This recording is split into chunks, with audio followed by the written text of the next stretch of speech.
What's up, YouTube, Facebook, and supposedly welders or exhaust shop guys?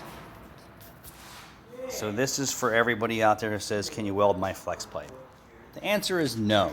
Once the flex pipe is broken, there is no welding the flex pipe together and having it successfully work.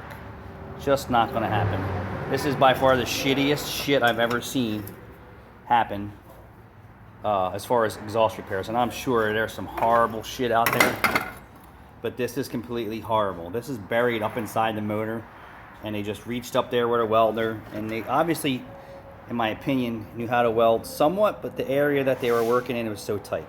They even welded the nut to the flange here too, so I had to use an air chisel and chisel the nut off and split it and pop it off the threads there. But there is no welding a flex pipe.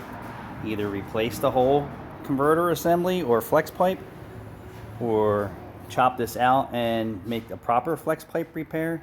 But there is no welding a original equipment flex pipe or an aftermarket one once the stainless steel rings and braids have already been damaged.